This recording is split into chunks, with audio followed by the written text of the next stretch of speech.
আজ আমি রান্না করব কি বলো তো, এটা কলমি শাক। আমার একটা পছন্দের শাক, কলমি শাক ভাজা। দেখো শাকগুলো কত সুন্দর। এখন আমি বাজার থেকে নিয়ে আসলাম। তো চলো শাকগুলো প্রথমে বেছে নিই, তারপর বেছে ধুয়ে নিয়ে কেটে নেব, ঠিক আছে?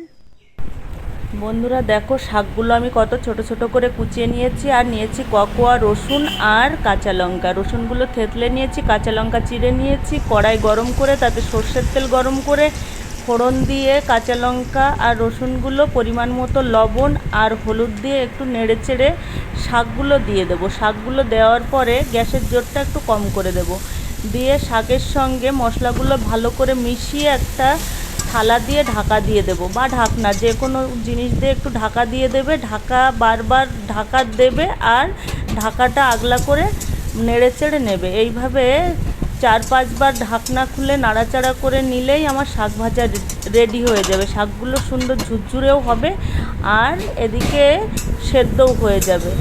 তো দেখলে আমার শাক ভাজা হয়ে গেছে। বন্ধুরা এইভাবে তোমরা একবার ট্রাই করে দেখো, আমি বলছি খুব সুন্দর হবে খেতে। এই দিয়ে এক থালা ভাত নিমেষেই খাওয়া হয়ে যাবে।